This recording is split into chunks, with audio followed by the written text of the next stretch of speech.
she can be the second speaker. Is that fine with you? Yes. Okay. Okay. So friends, I'm Dr. Suchitra at the Women Economic Forum, and I'm the moderator for this session at WEF Bangalore 2020. A very warm welcome to our attendee guests and our speakers. The topic for this session is Building the Resilient You, very much needed in these times. So we have 12 minutes for each speaker. At the end of the 11th minute, I will give a reminder bell. And after 12th minute, I'll ring the closing bell really long to time out. So now I'm going to call upon our wonderful speaker from US. She is Izora Gonzalez, a clinical psychologist and an educator from USA. Building the Resilient You, Izora Gonzalez. Thank you. It's a pleasure being here.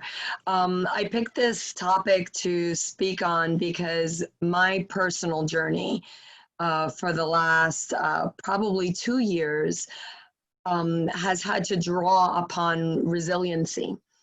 Not only did my life begin to shift about 2 years ago, personally, where my relationship of 25 years began to shift. My children and I became displaced because of that shift. So handling 4 children, no longer being in our home, being away from our routine, from our structure, from life as we knew it, which is very similar to what's happening now. And I think this is why it becomes so important to understand how to navigate difficulty. But shortly thereafter, I was diagnosed with stage 3 cancer. And so not only was it one shift, but a second shift, but a third shift. And so you had to really begin to think, how do you survive? And not only how do you survive, but how do you begin to thrive in such an environment? And you begin to look at the psychological underpinning of what's necessary in order to become resilient and to use the skills necessary in order to become resilient. So one of the things that you have to begin to look at is, how is your mindset looking at the situation?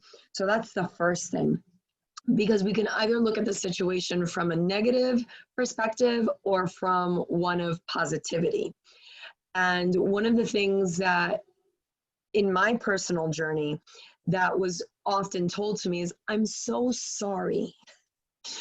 Yeah, and I'm like, don't be. It took a minute for me to come up with my response to people, because if you are not anchored in your response and in your view of life, you can be easily absorbed by the negativity of the situation. And so that becomes super important. If we can begin to shift that mindset, no matter what's happening, and look at it from a perspective of positivity, then things become a little different. So when people would say to me, I'm so sorry, I would smile, I would laugh, and I would say, there's no reason to be. Everything has blessings. And then people would go, because how do you respond to someone who has all of these negative, awful situations going on back to back to back, but they're telling you, don't apologize. There's always blessings. And so that directs and drives the conversation in a very different direction. And so when you can begin to shift your mindset into one from negativity to positivity, it actually allows you to grow and to believe what you're saying. And I do believe that there have been so many positives in my circumstance that those really outweigh the negative. So that's the first avenue that I'd like to discuss, right? That's the first thing, is that what we're thinking is actually what we're doing. So if we continue to look at the negative, and it's funny because Dr. Shutira, it was one thing after another. So it was not only do you have cancer, but then after they had the surgery, it's like, well, you have two different types of cancer. And I laugh because like it couldn't get worse. I mean, I'm sure it could have, but from my perspective, I was like, oh my gosh, you know, it's not only this, but now it's this. And now it's not only this, but now it's this. And at the same time, as I'm dealing with my health crisis, I was dealing with a very personal crisis, which is my relationship of 25 years no longer was what it had been. My life, my family also then no longer was what it had been. And so not only did I have to begin to apply what I knew resiliency needed to be, but I was living it. And it's very different to lecture and to speak from theory as opposed to needing to apply theory into action and execution. So the second piece was anchoring. So for me, anchoring came in from different avenues. My first anchoring is I'm religious. I'm Catholic by upbringing, but I believe to be very Christian. So I believe in God. I believe in the power of God. I believe in the spirituality. I believe in that. And that was my anchor. So every day I was anchored to that. So that was one of my anchors for me, is continually going back to my faith and going back to, okay, how am I getting through this moment? Because sometimes it wasn't even how am I getting through today, which is the other aspect of resiliency. Sometimes we, as humans, we want to look at how do we get through this? And we want to just know the end, which honestly is what's happening in our world right now. People don't look at how can I get through this moment? How can I get through this next hour? How can I get through the next 24 hours? We're always looking at how do I get through this? And if we only look at that, we're missing the opportunity to really learn from each moment that we're going through. And so here we have it where we need to be able to anchor ourselves. So I anchored myself in faith. I also anchored myself in my psychology, in knowing what needed to happen in order for me to succeed and thrive, not only for myself, but here I was, the leader of my family, of my 4 children, who looked up to me. So how do you anchor? So you anchor in what your values are. You anchor in your morals. You anchor in your belief system. So for me, it was my faith. It was what I believed, what I knew to be true. And then also leading by example. And so the day that my hair fell out, and now it's grown, the pandemic, everyone's complaining about a haircut. And actually, I'm like, oh, it's growing in nicely. And yes, could it use a little trim or something? It doesn't matter. So that's the other thing of resilience is perspective. So just to give you the example, going back to anchoring and how you can use it, when my hair fell out, my children watched in no other than what I can explain in horror. And I had told them before my hair fell out, I didn't realize it was starting to fall out in chunks. I said, oh, I'm going to take you out to eat. And now here they are watching my hair as I do this. It was just coming out in chunks. And I called my brother, and my brother said, I'll be right over. And he came over with a clipper, and he said, I'm just going to clip it for you. And I was like, what you got to do? And as he's clipping and he's pulling everything out, right? And we're pulling things out because you didn't even need to clip. My kids just watched, and then as he's buzzing and he takes the final buzz, and now I'm like completely bald. My kids are like, what are we going to do? And I said, well, we were going to go eat. And they're like, you're going to go out bald? And I smiled and I said, yeah, I'm hungry. And they're like, okay. And I was like, let's go. And they're like, we can go through the drive-through, mommy. I said, well, if you want to go through the drive-through, I said, but I'm perfectly okay sitting down to eat wherever you want. And they're like, are you sure, mommy? I'm like, I'm absolutely sure. Because there was a lesson there that they needed to understand, that no matter what you face it with dignity, you face it with resiliency, you face it with good humor, with love. And so those were my values and my morals. And so I knew at that moment I needed to embody that. So part of resiliency is embodying what your values and your morals are. That becomes really important. Being able to exude what those values are also becomes important when we deal with resiliency. So how do we handle our ever-growing shifts? Because for me, that becomes then the next issue. So how do you handle, that's great, that's wonderful, Dr. Gonzalez, great story, but how do I deal with everything that's coming at me? How do I deal with every shift that's coming at me?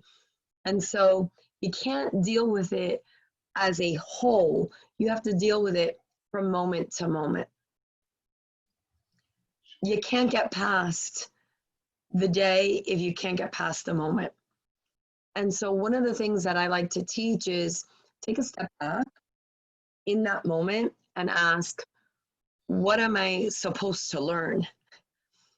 Because I believe that every obstacle, and I don't call it obstacle because I look at things from a positive perspective, I call them opportunities. Every opportunity gives us a lesson. And so either we're going to allow ourselves to be open to the lesson or not. I think people struggle the most when you don't allow yourself the opportunity to learn from what's happening. I've always called what's happened to me. So I was already doing remote work before this happened, before the pandemic hit. So I see that even now, and sometimes I say, well, I don't know why this is happening, but it's happening for a reason. So my office was 100% set for remote work because they were dealing with me having to remote work. So when I had to say all of my clinicians now remote work, we already had the system in place because we had it in place for me. I would have never thought a year ago that having my staff struggle with me was like a dry run for what was happening now so that we can, open that up to the rest of the clinicians. So again, being able to take it moment by moment and what are we learning from this becomes super crucial, because if we can't learn, then that's the worst part. Because that's how we become resilient. Because if we look at learning theory, so going back to theory, right? We look at learning theory, we do what we've been rewarded to do, what feels good to us. And if we know that a negative situation brings us negative consequences, and that's what we've learned, we shy away from it.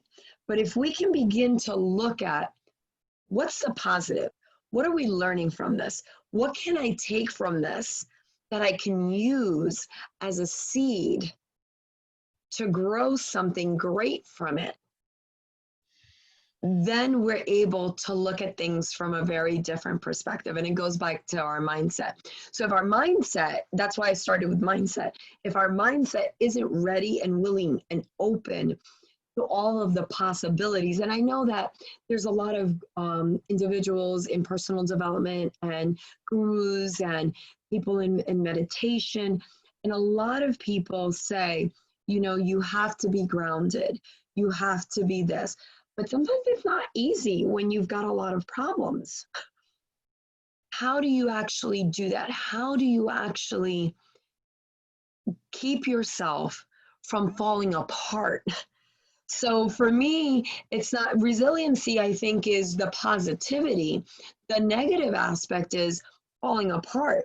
I think people aren't looking or aren't asking, how do I become resilient? People are asking, how do I not fall apart? How do I keep working? How do I keep moving? How do I keep my family intact? And, you know, a lot of the comments I would get from people is like, you know, any one of the things that was happening to me was enough for one person. So here I was displaced from my home with 4 children. That's pretty bad. Then on top of being displaced with 4 children, I'm now thrusted in a divorce. It didn't start that way. It started with being displaced first. So that led to now I'm shifting my relationship to something I didn't expect. So I'm still displaced. Now I'm in the process of shifting into this divorce. And then I get, well, you're not medically well. Any one of those 3 is enough for one person. And so how do you get through it? Because that's what we all want to know. How do we get through this with dignity? How do we get through this surviving? How do we get through this financially? How do we get through this? We want to know, how do we get through this? And so we need to anchor, we need to change our mindset. Our mindset becomes really important. If your mindset is not clear, if you do not have clarity, you do not have clarity that everything will be okay. So manifesting is also really important for those individuals that are listening and believe in the power of manifesting. Manifesting becomes really important. So every time I would go to the doctor, and of course, I'm realist. I have 4 children. I have a disease that's growing in my body that shouldn't be there.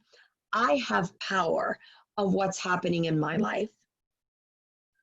And so I would say to the doctors, that's okay because I'm healed. And they were like, they'd look at me really funny, but I had to speak the words that I believed. Because if we speak, I'm going to be ruined. This is awful. I don't see a way out. Cancer is very strong. Cancer is very powerful. And I had one doctor say to me, well, you know, cancer is very powerful. And I smiled and I said, yes, it is. I said, but you know what else is powerful? My God. I said, you can't see cancer and you can't see my God either. So if your cancer that I can't see is powerful, I said, so is my God. And then she looked at me and she's like, oh, okay, good. I'm glad you see it that way. She didn't know what to respond to me. Because most people, if we're giving something negative, we take it, we lap it up, we eat it, we absorb it, we become it. And then we lose sight of our clarity. So making sure that we're still clear on stuff becomes super, super important. Those are the things that I think become really important. So for those individuals that are listening, if you want to really thrive, not just be resilient, if you're asking the question, how can I get through this? Well, first of all, you can by asking the question you've already started.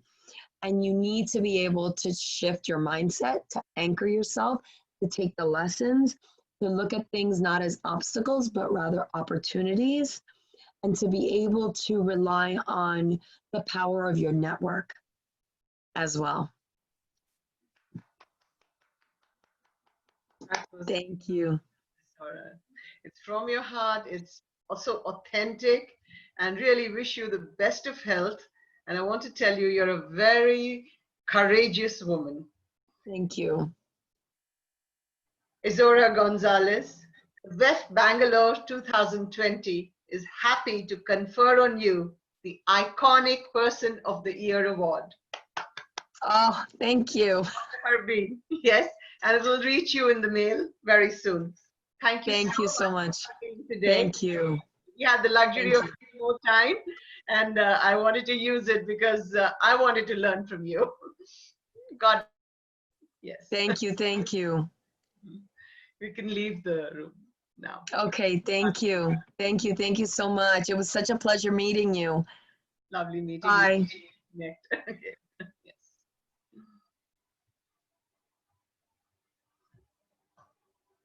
Hi, Anita. You're muted. Hello, Suchitra. Hi. We'll wait. We'll chit chat till 1:30. Sure. Yeah. So how is the laughter? I want to hear a bit of your laughter. Oh my gosh, that was, see, I have the laughing Buddha here for you. Ah. And he's going to bless. So it was. So friends, I'm Dr. Suchitra at the Women Economic Forum. I'm the moderator for this session at WEF Bangalore 2020. A very warm welcome to our dear speaker, Anita Sethi Ramakrishna. Thank you. Thank you. In the Chinese zodiac, 2020 is the year of the rat. That's exactly the way it's making us behave, right? We're all in hiding and we come out only to get food, and then we store the food and we run away when people come close to us. That's why this virtual conference. But whatever the problems are, Feng Shui can be the answer. Our esteemed speaker today is a Feng Shui practitioner and a hospitality professional turned entrepreneur. Here is Anita Sethi Ramakrishna speaking on Feng Shui to balance your life. Wonderful. I couldn't have asked for a better moderator with me on the session. So thank you so much, Suchitra, for the lovely introduction. And so let's talk about Feng Shui. Yes, this seems like such an unusual, crazy year. But when I was looking at things, of course, this number repeats again and again. It's 2020, so that's 4. So yeah, supposedly 4 is not the best of numbers. So therefore, but of course, there's, I think, some flying stars which have come in, which is why the whole world seems to be facing this kind of an issue, because otherwise it's one region is having a great time and another area of the world is, you know, not having a good time. But this time it's been, everybody has been, you know, affected at the same time and in an equal measure. So yeah. So basically Feng Shui means wind and water. And it looks at the balance of the energies around where you live, and it's the spatial arrangement of objects and natural you know, occurrences like hills or mountains or rivers and so on. So Feng Shui is a very old art and science. It goes back 2000 years plus, and it was being used initially by the kings, the emperors, for their dynasties, to protect their countries, their dynasties, and, you know, from evil or from other warring clans, and to hold on to their position basically. And today it is used by one and all, by you and me, by small businesses, big businesses, and people are all across the world. It's not just restricted to any you know, certain area. It's used all across, and you can use it in your home, in your office, in your restaurant, in your store, and factory, so on and so forth. And it's basically based on the elements theory. So there is fire, water, metal, earth, and these are the various 5 elements, wood. So that's why you have a lovely plant right behind you, which is the wood energy. So yeah. So yeah, feng shui is based on energy and energy balance of the space, person, and time. So time value also comes in. So a lot of people think feng shui is, frogs and this and that and the other, but it's not really just that. That's the symbolic part, which you need. If you like it, then that's fine to follow it. Like I see there's a lovely Buddha standing right by your side with his, hands up, and he's got a nice big belly. So Buddha actually represents happiness. He's a happiness Buddha, and we can see all the laughter that he brings with you and to you. So this Buddha with his hands up is supposed to be the Buddha of ecstasy, that he is so carefree in the world that he just has no load to carry, basically. So that is how it is. But yes, so this, a lot of people feel that, if you want to apply feng shui, then you have to have these various symbolic things in your house. It's not necessary. It's more the energy balance.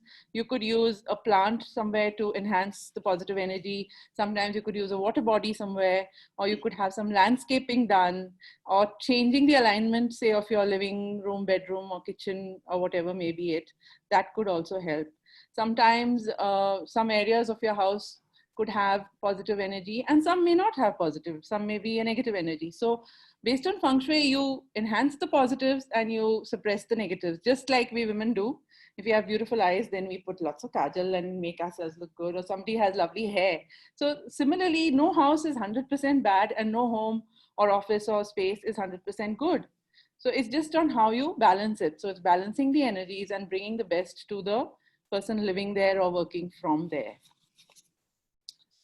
So, right. So in the olden days, the civilizations were aligned along the river valleys, and that's because of the water energy there. So similarly, today we do, we may not be near the rivers, but what has you had, say, the Indus Valley civilization, the one in the Nile Valley, or the Tigris and Euphrates, and so on. So most of the civilizations came up like that, and the ideal location would be with the hills behind you and water in front of you, so that the energies settle around.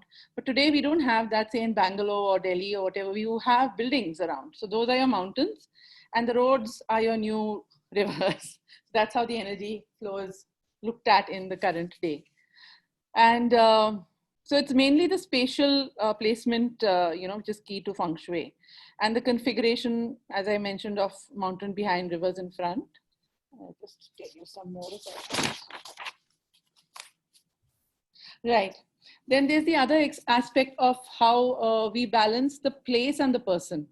Now, a certain place, suppose there's a particular apartment, number, whatever, and say person X is living in it. Now person X leaves and person Y comes into that same place. So the alignment would change a little based on the date of birth of the new person coming in. So that's how feng shui helps you maximize the space to your own energy. So it's not just the energy of the space, which of course is very important, but also your own energy based on your date of birth. So the story goes that Buddha had, invited the animals to come and have a chat with him. And so the 12 animals appeared to him. So in the sequence, let me tell you, the rat, which is of course this year, rat, ox, tiger, rabbit, dragon, snake, horse, goat, monkey, rooster, dog, and pig. So each of us, when we look at our date of birth under the Chinese zodiac, we are one of those animals. So those animals are the 12 zodiac years of feng shui. It's okay. I think, no, you're fine. I think we've got, yeah. So those are the years of feng shui, and based on your year of birth, so we know, and then we balance it with the space. So for a certain person, a particular main door would be better. So when you're choosing an apartment or an office or whatever it may be, you choose based on your strong points and what are your lucky directions. So each of us has 4 lucky and 4 not so lucky directions. So that's how we do the balance of the two, right?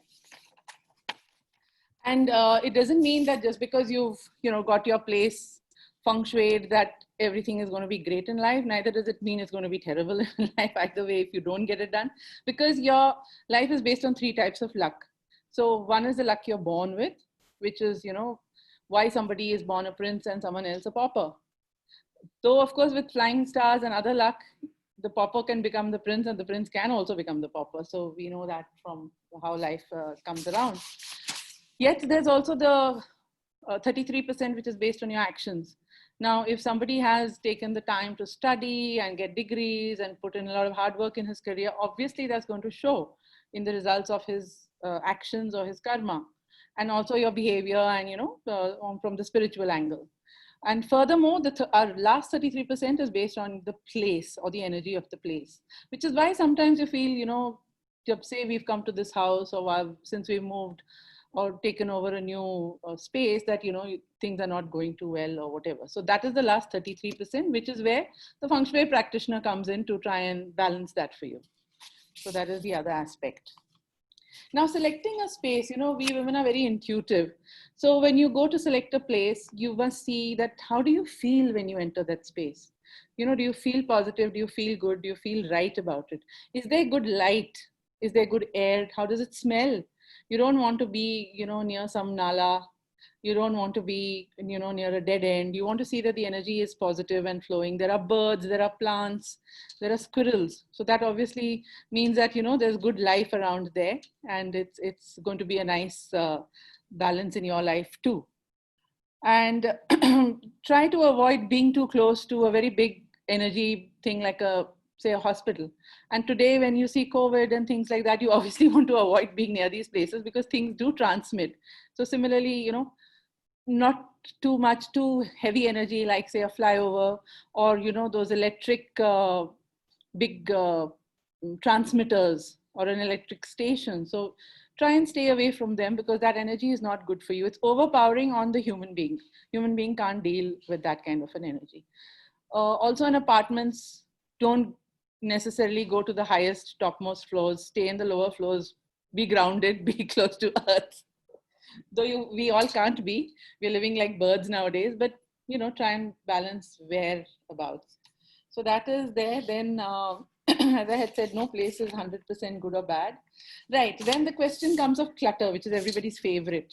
Now, it is important to remove clutter from your life, and that brings in new flows. So give away the old to bring in the new.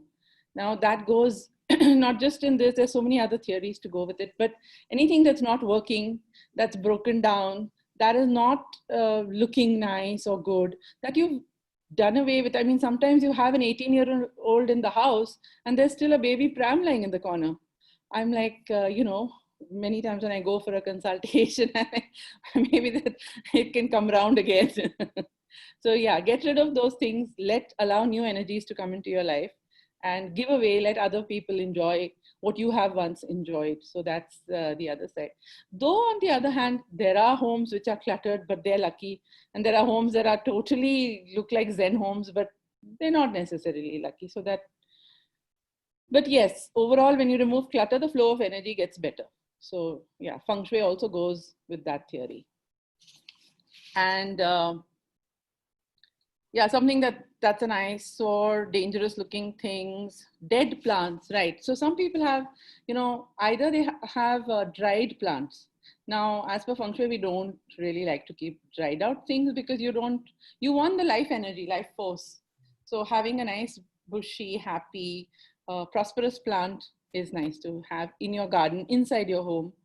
The area we avoid keeping plants perhaps is in the bedroom, because you don't want very active energies, you want a restful energy in that area. Right, then again, then there's the colors. So you have various colors which give certain energies. So red is, with a positive, fiery energy. So that's me today, I hope. And then there's black, which is like water. So the colors represent certain elements, and that's how we do the feng shui balance.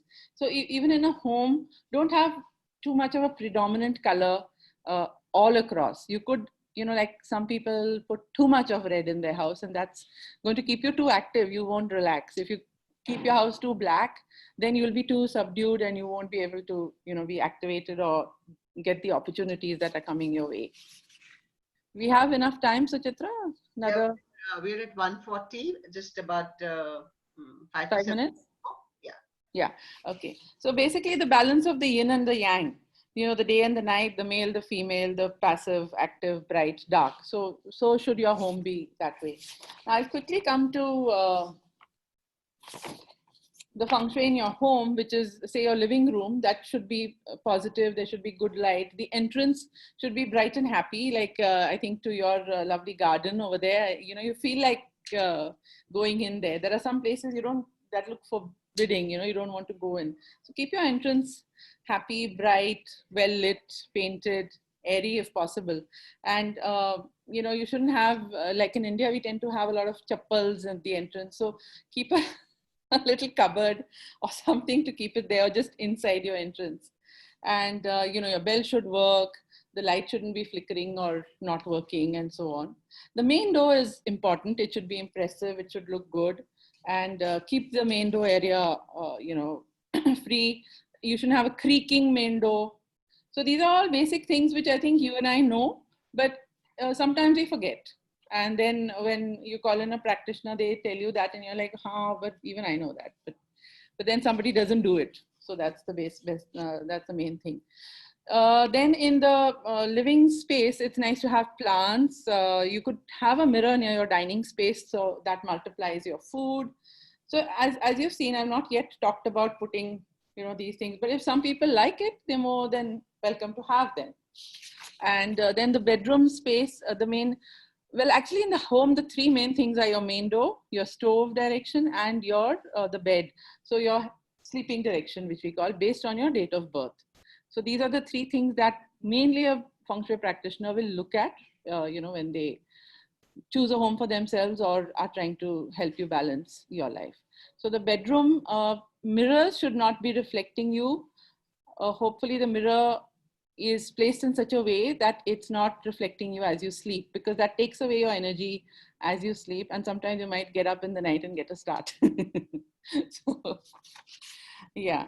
And in the kitchen, it's the stove direction, which is important. Don't keep your stoves under the window, because one, you'll be wasting a lot of gas with the air that's coming through. And secondly, that's not a good balanced energy.